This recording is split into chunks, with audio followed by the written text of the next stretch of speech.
So ayan po mga amigo, ngayon po tayo pupuntahan. Kasi po si Pasensya po kaya wala na dito sa ikutin. So malalaman po natin kung bakit umalis si Pasensya sa bahay. Magandang araw po sa inyo mga amigo. Kumusta po ang buhay ng bawat isa? So ayan po, nandito po tayo kina TSL sa mga amigo at gumagawa po sila ng, ¿cómo se llama esto? Motuda. Motuda? Por eso quiero. Ano yan? Saging na dinikdik. Yan po ang ginagawa nila parang rice po sa atin. O, platano machacado. Yan. Machakar. Platano, ibig sabihin natin yung saging yun. Tapos machacado, binayo. Dinikdik. So, yan po ang kanilang ginagawang kanin. Parang kanin. Pamalit sa kanilang kanin. Masarap yan sa yuka mga amigo. At saka kahit anong sarsa na pagkain. Yan. So, ¿por qué estoy llorando? Kinagat yata ng langgam.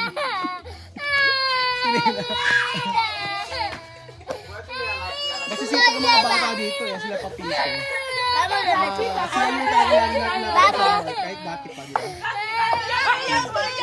So ayan po mga amigo, ngayon po tayo pupuntahan. Kasi po si Pasensya po kaya wala na dito sa ikutin. Wala na po siya dito sa bahay na to. Kailangan po natin puntahan si Pasensya. Nag-alsa balutan na po si Pasensya at wala na po siyang gamit dito. So, ang natitira na po dito si Celia at saka si Balbina. At saka itong sila Celine, at saka sila Adrian. Pero si Pasensya po ay wala na dito. At hindi na po babalik. So, ayan po. So, ayan po mga amigo, kasama po natin ang mga bata. Kasama natin sila Alima. Lumayas si Pasensya. Lumayas po si Pasensya. Sabi ni Tia Celsa. Kaya pupuntahan po natin si Pasensya. At mababalikin natin ang bahay. So malapit lang naman daw yung pinuntahan, yung bahay ni Pasensya ngayon. Hindi ko alam kung saan, pero sabi ni Matcha Mame malapit daw kila Mama Nina.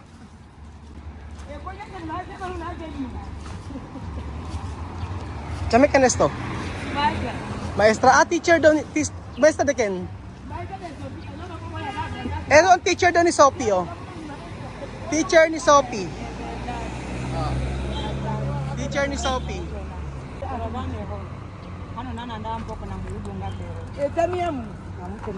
Ganyan pala ang teacher dito. Parang hindi nahihirapan. Parang hindi parang hindi sa DepEd. Sa Pilipinas may mga teacher nagpapayata kasi stress na stress. Maraming pinagagawa ang DepEd.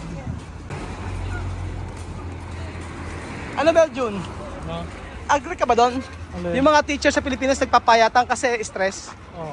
Ha? Oo. Bakit dito katabaan Kasi walang hindi masyado dito pagturo. Oo, hindi stress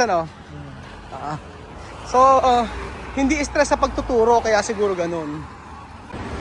Chamame, todo maestra aquí gorda? Ha? Pero mucho gente aquí, chame, mucho maestra aquí gorda? Mucho gorda? Marami daw teacher dito mga matataba. Kasi di ba mga amigo sa may Pilipinas, yung mga ibang teacher talaga ang papayat. Kasi stress sila sa mga pinagagawa. Ang daming mga pinapagawa ng mga sa DepEd. Sa private yata hindi. Hindi ko sure. Agree ba kayo doon? Nasa Pilipinas, pumapayat yung mga teacher kasi sobrang stress. So ayan po mga amigo, natin na po tayo sa lugar malapit kila Mami Chiki. Ang lugar na malapit kila Mama Chiki ito, ang palatandaan po dito sa Colegio Nacional. Ayan. Dito rin po nakatira si Pasensya.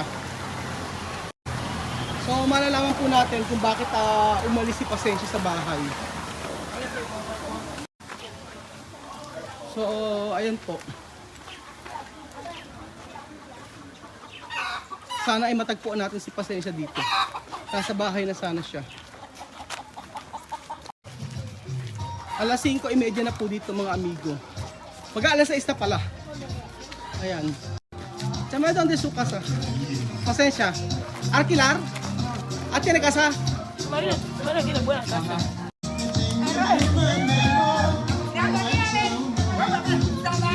Chiki oh.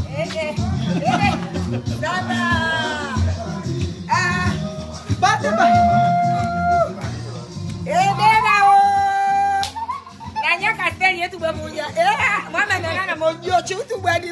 Hola! Pulutan! Pulutan, pulutan! Familia, hola! Guapa, Mami Chiki. Billy! Hola! Darte sa palatua! Bebe! ¿Cómo estáis? Esto, cansado. ¿Dónde salís? Cansado de vida. Cansado de vida. Cuando tú cansas con la vida, tú coges castel grande, tú tomas. Tú coges plato de arroz, tú comes, tú duermes. Fiesta. Oh. Sabi ko, pagod. Kamusta ba ang buhay? Sabi ko, pagod. Pagod na ang aking buhay. Sabi niya, uminom daw ng castel tsaka kumain ng rice tsaka matulog. Sabi niya, Mami Chiki. So, saan ba ang natira si Pasensya, mga amigo? Tagal. Parang ano na to ha? Chame, donde? Cuando tú vas adelante, como tú sabes caminar. Ah, si. Ayan. Sí, así. Donde? Casa de Pasensya. Malayo yung bahay ni Pasensya. Mil sabe. Alam ni Baby, eh. Wala ba? Baton. Donde?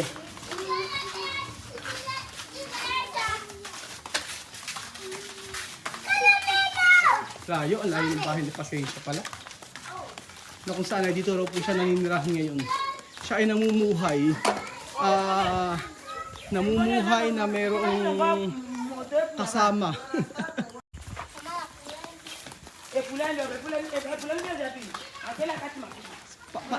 Donde? Circa Chame? Layo nga ng bahay ni Pasensya. Kumusta kaya si Pasensya? Ako'y nag-aalala sa kanyang kalagayan. Ilang araw na kasi hindi nagpupunta si Pasensya, ilang araw na hindi nagpapakita. Ano ko daan dito eh? Kabila ano? Hindi ko alam. Yun o, kalabas na ako na dyan. Baka may shortcut.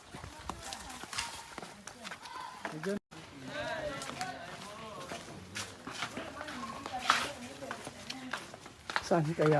Ang layo. Parang ang layo ng bahay nila Pasensya. Pag doon galing kila Chamami. Sabi malapit lang daw eh. Kung anong besan ko? Eh iba yung malapit kay Chamami eh. Napakalayo.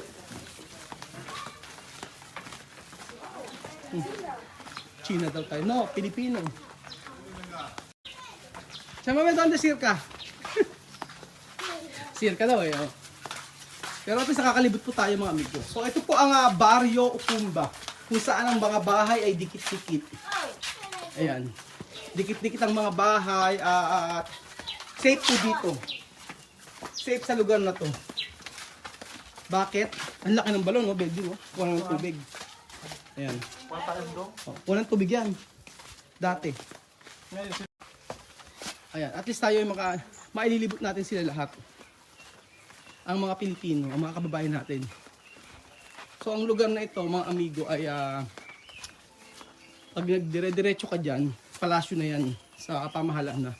Kaya safe dito. Tapos pagka dito ka kumabila ay doon po yung mga militar. So kahit gabi dito safe yan. Safe na pumunta. So halos gagabihin na yata kami. Kanina 5 mag-aalas 6 pa lang eh. Ngayon ayan oh, dumidilim-dilim na. Kokok, so kakasadi. Aba. Ang bahay pala ni Pasensya ngayon, ayan oh. Ang ganda. Naka-LL si Pasensya, ano nangyari? Bakit nagbago ang kanyang bahay?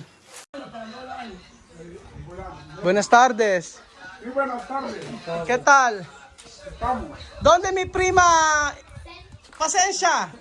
Paciencia. Si. Paciencia está en nuestra parte ahí. Dice que ha ido a... Vamos a yo por una ahí, man. Asan si Pasensya ka ako? Allí Isa, no, Isa. Wala raw dito. Ha? Expect ko nga dito. In-expect ko na dito.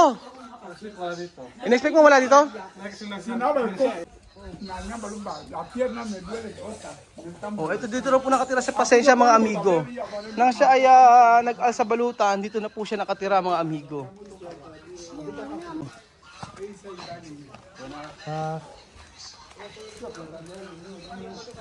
Aquí donde Paciencia vive, yo sí que estoy con Paciencia aquí. Ah!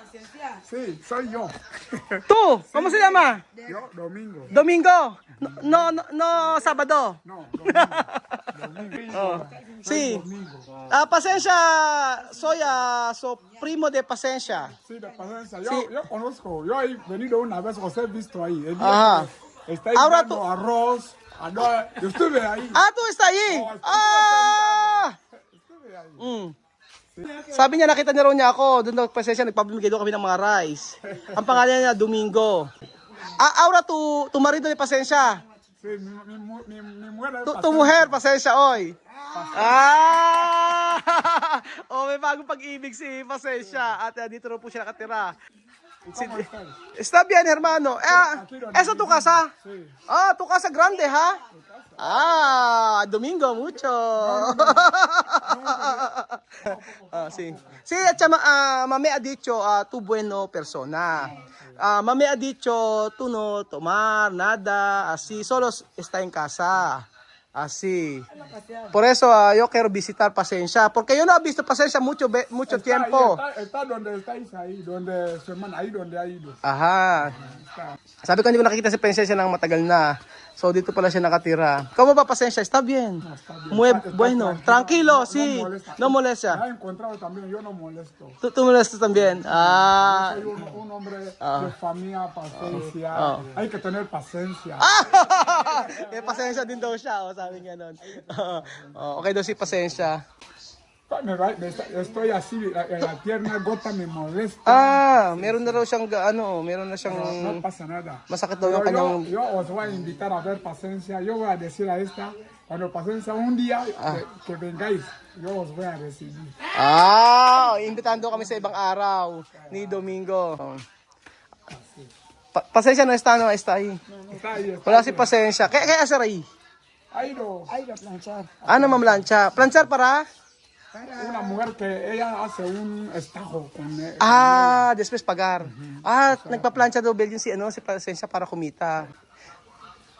Ella no anda, desde que he venido aquí no anda. No andar. Como yo hay que no, salgo de mi estajo, yo entro. Sí. ¿Dónde tú trabajar?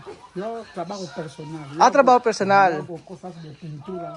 Tú haces pintura. ¿Tú trabajas? ¿Cuántos años tienes? Pintura, ¿eh? ¿Cuántos años tienes? Yo tengo 58 años. Oh, pero tu cara como 40. Como Pasensya.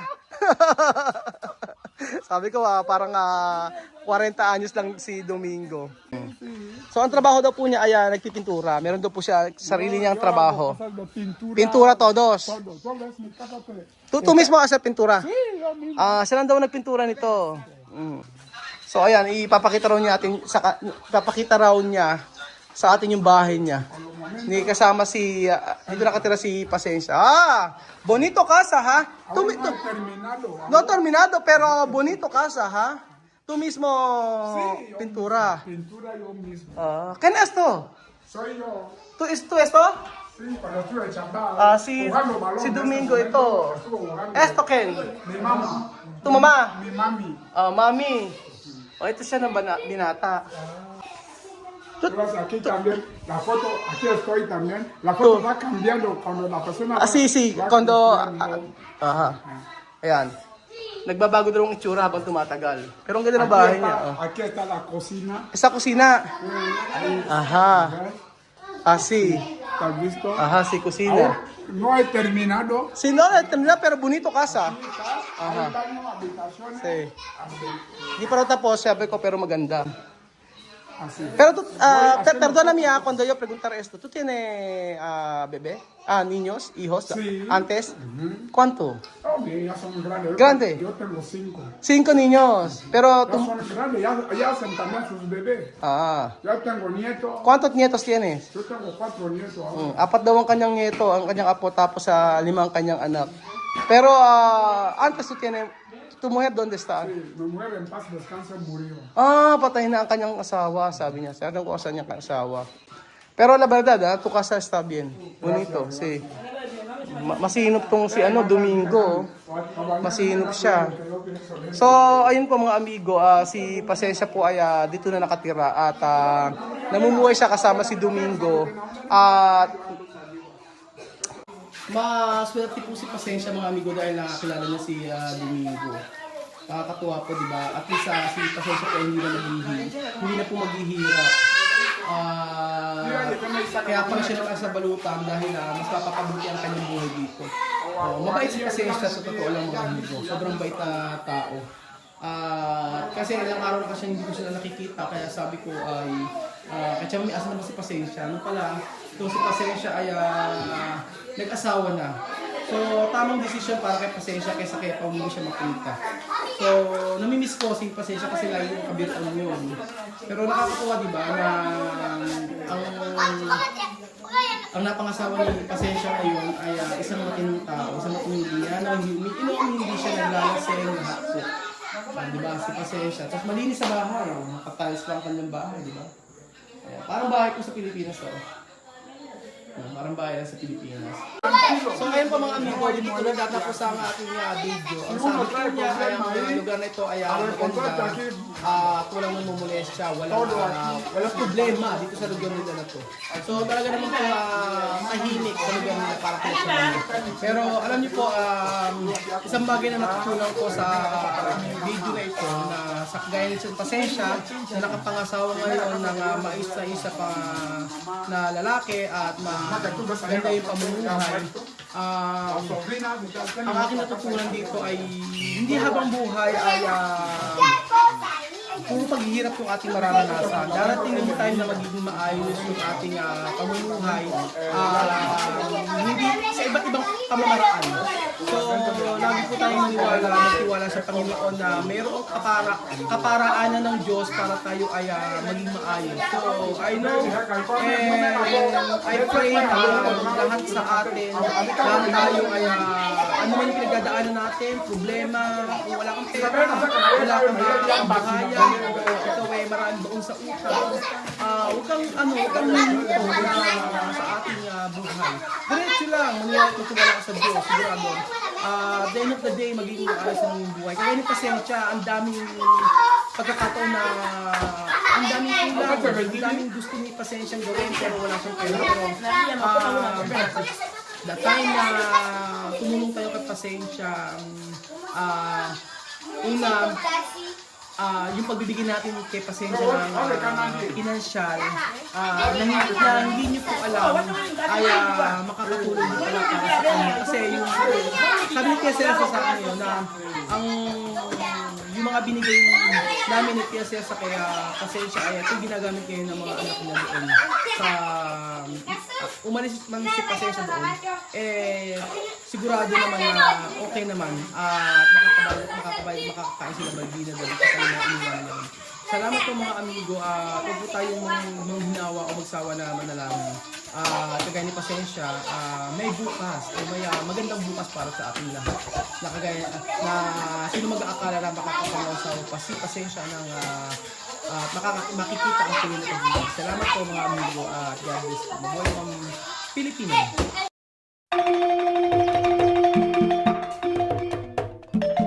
Na-appreciate ko yung paano sila nagdadasal.